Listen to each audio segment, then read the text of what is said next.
As soon as Hatfield opened the door, Saldanha shoved him out of the transport van and into the dirt in front of the old mansion. The younger man hit the ground with a thud as Saldanha cackled insanely, his cracked lips peeling back over his rotting teeth. He turned his cold eyes to me in the back seat as he laughed. My expression didn't change. Jesus Christ, it's like dealing with children, Dr. Haney said from the front seat, speaking to the driver. Just get out of the van, I said to Saldanha. I wasn't about to get out before him and have the idiot shove me. The older man stopped laughing, fixing me with his best killer stare. I rolled my eyes. Maybe he'd been scary as a younger man, but now he was gray-haired and skinny, probably 6 months away from death due to some disease that he surely deserved. Get out of the van, 5, the driver said. Saldanha, otherwise known as D50453, stepped out into the pale afternoon sunlight. Hatfield, a kid in his early 20s who looked like a dull-minded surfer, was brushing off his orange jumpsuit. As soon as Saldanha stepped out of the van, the younger man spun on him, slamming him against the van. I'm gonna shit down your neck on a Wednesday afternoon, Hatfield said, trying and failing to sound menacing. This prompted another bout of laughter from Saldanha and made me chuckle as I got out of the van. There were 3 other Foundation vehicles parked in front of the abandoned mansion turned hotel. Guys in full tactical gear were standing around, getting situated, talking. Dr. Haney, now out of the van, stepped over to us.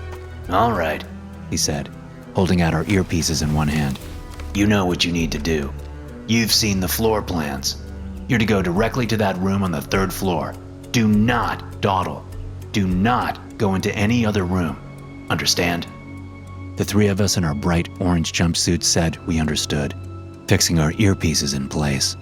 Haney had us do a sound check, while the guys in the communications van made little adjustments. How about the cameras? Haney said into his earpiece. All 3 cameras are transmitting, the communications guy said. So what are we supposed to do when we get to this room? I asked, looking down at the small wireless camera affixed to my jumpsuit at the chest. We'll give you directions based on what we see through the cameras and what we hear through the microphones, Dr. Haney said, like he was talking to a child. Is this where they shot that movie, The Shining? Hatfield said, looking up at the mansion. It was 3 stories, with red paint and brown trim.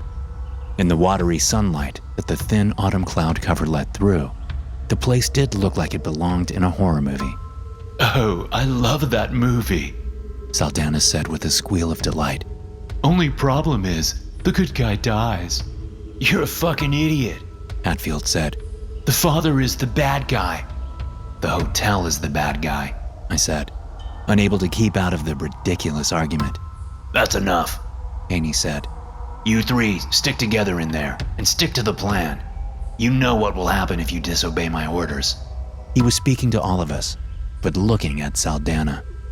I didn't think the old man would be a problem. He took pride in pissing people off, but he wanted to live as long as possible. Besides, if his stories were to be believed, his victims of choice had been women and children. The sick bastard. My own crime had been just as taken a little too far after a local politician raped my sister. I'd killed him and his entire security team. Not long into serving my several life sentences, I'd been approached by someone from the SCP Foundation, which I'd never heard of until then. Now, here I was, going into the house to do what? I didn't know exactly. Dr. Haney wasn't telling us much about what we'd be doing. We were just supposed to go to a room on the 3rd floor. Okay, time to go, Haney said, gesturing toward the front entrance of the mansion. I walked over, across the dirt lot. A cool breeze tugged at my jumpsuit, bringing with it the arboreal scent of decomposing leaves and damp timber from the woodlands surrounding the property. The mansion's exterior looked fairly well maintained, considering the unceasing march of time and the ubiquitous battering of the elements. I reached the door, which was situated under a large awning, and realized that I was alone. A glance over my shoulder showed Hatfield and Saldanha approaching apprehensively. What are you in such a hurry for, Mercer? Hatfield asked when he got near. You want to be in this place when it gets dark? I said. Good point. Open the door, D8, Dr. Haney said over the radio, talking to me. He called us by our class and first number. So I was D8, Hatfield was D2, and Saldanha was D5. I did as I was told, opening one of the large, ornate wooden doors. Pale light poured around me and into the entryway, revealing an area littered with detritus. If this was any indication, the condition inside the mansion didn't match the condition outside. Let's do this, I said, stepping inside. The whole place was trashed. Walls had holes in them. There were pieces of furniture and smashed paintings everywhere, and the floor was smeared with what looked like dried blood in several places. The entryway opened up into a high-ceilinged area, with a stairwell on the left and a wide hallway extending past it. Tucked into the corner of the entryway were the tattered remains of a small reception desk. The hallway was dark, but what I could see of it was littered with junk. On the left and right were closed double doors. Close the door. Dr. Haney said.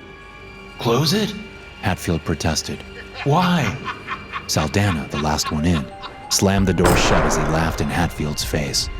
We were plunged into darkness, but bright lights immediately bloomed from the cameras on our chests as the communications guys turned them on. Taking a step toward the stairs, I stopped as I heard something from deeper in the mansion. It was coming from the hallway, and it sounded like someone running. I shifted to shine the light down the hallway. There was just enough illumination to reveal a strange figure running toward us. The orange of its jumpsuit was soon visible. What the hell is that? Hatfield yelled. Find something to fight it with. Haney said. Don't you dare come back outside. You'll be shot on sight. I could see that it was a man, but he was deformed. His right arm was too long and had too many joints.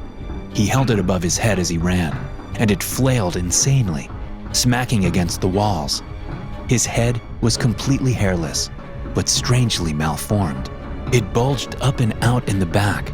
His skin seemed to be covered in little scars or holes of some kind. Saldanha ran up to the man, grabbing a broken chair leg from the floor with his right hand as he went. The man took a swing at him with the strange arm, but Saldanha ducked it, his movements surprisingly graceful. He smashed the man in the face with his chair leg, and the guy went down. Saldanha didn't hesitate, repeatedly bludgeoning the man's deformed skull, laughing all the time. That's enough. Dr. Haney shouted over the earpieces. Get up to the room, now. Saldanha looked down at the bloody mess that had once been the man's head. He laughed again. I like this place. We moved up the stairs to the third floor, taking a right down the hallway. The place was ransacked here too. A couple of doors were open on bedrooms or sitting rooms. The furniture and paintings inside had been smashed to bits. The walls had ragged holes in them. I counted the doorways, knowing it would be the fourth on our right. The door was closed as we came up to it. I reached for the doorknob, then stopped. Why was that guy wearing an orange jumpsuit, Doctor? I asked. Just get into the room. He said. Was he another D-class guy that you sent in here? I could hear Dr. Haney sigh. Not exactly. He said. Just get in there. How many disposable people have you sent in here anyway? I asked. Something's coming. Hatfield whispered next to me. Oh, goody, Saldanha said. Sure enough, I heard movement from down the hall, back the way we'd come. It sounded like several people moving around. A bar of light appeared under the door in front of us, growing brighter with every moment. There's 3 of them, Hatfield said. Just open the door. I don't think that's a good idea, I said, getting a bad feeling. I can't hear what you're saying. Haney said over the radio. There's some kind of high-pitched interference. What's going on in there? I didn't hear anything of the sort, but I wasn't about to answer. I'd turned my head, and my eyes were fixed on the 3 men at the other end of the dark hallway. I couldn't see them clearly, but I could see that they were all dressed in orange jumpsuits, and they were all running. Saldanha turned and ran down the hall toward the figures, holding up his chair leg and cackling as he went. Hatfield released a fearful, groaning screech and pushed past me, opening the door. Bright light spilled out. Squinting my eyes, I looked inside and saw the silhouette of a woman rushing toward us. Her feet weren't moving. They weren't even touching the ground. The sourceless light from behind her was so bright I couldn't see her features clearly, but something seemed off about her face.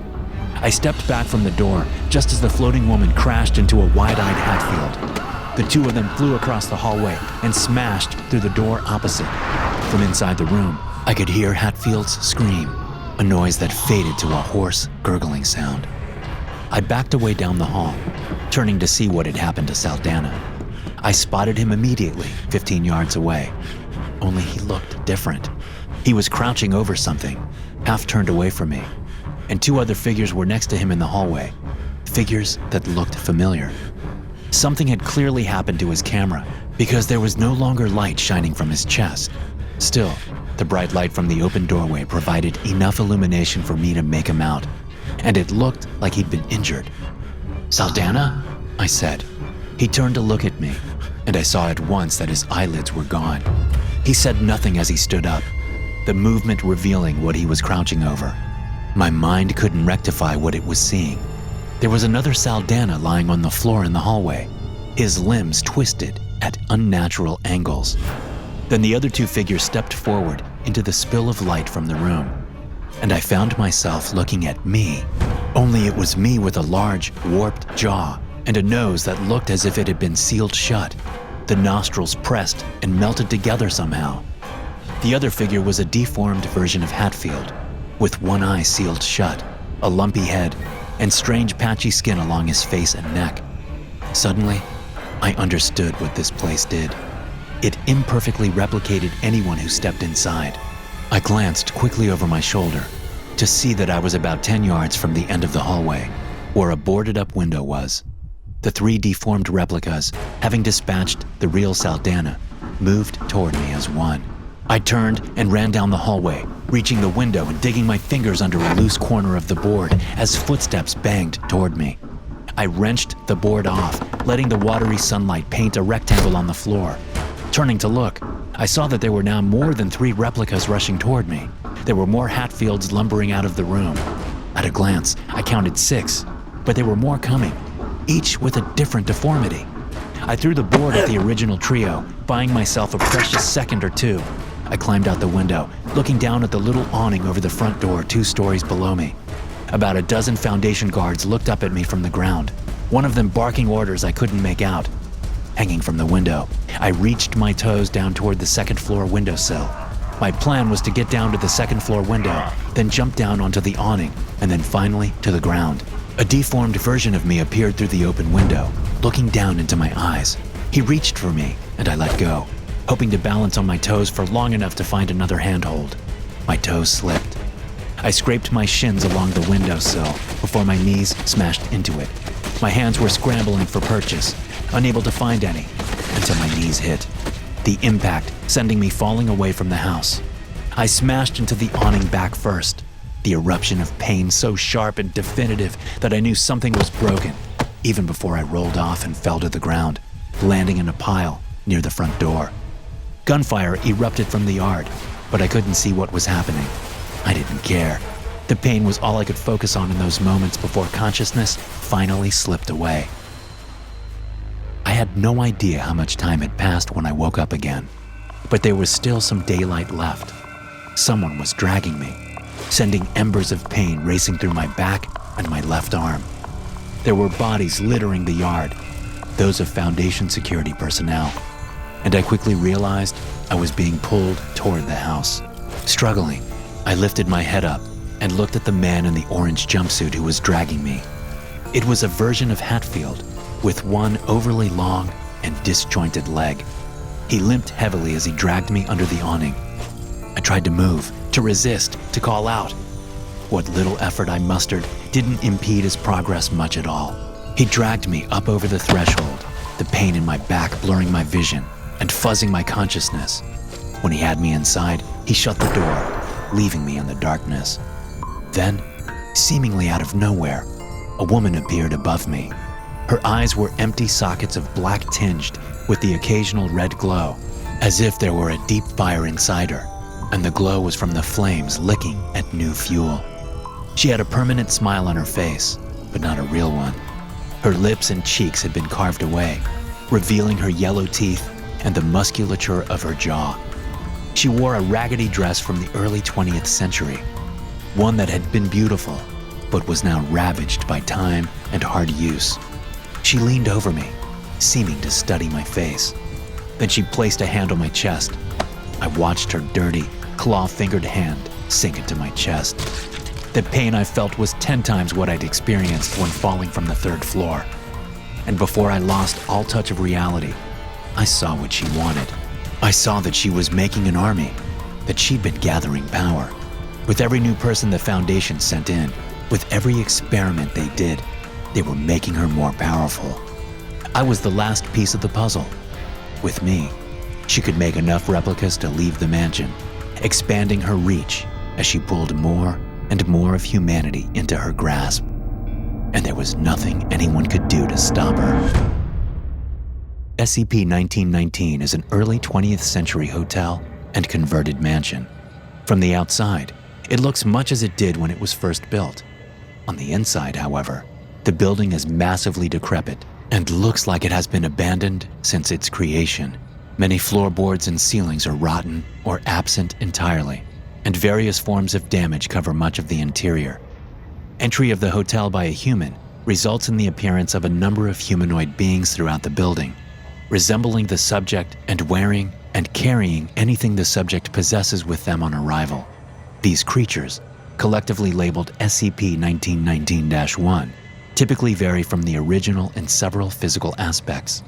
Observed variations between subjects and counterparts include the following: lack of body hair, misshapen cranial structure, patches of skin discoloration, variance in limb digit length, disfigurement of the mouth, sealed or missing eyelids, sealed nostrils, perforations of various sizes in skin, deformed jaw structure.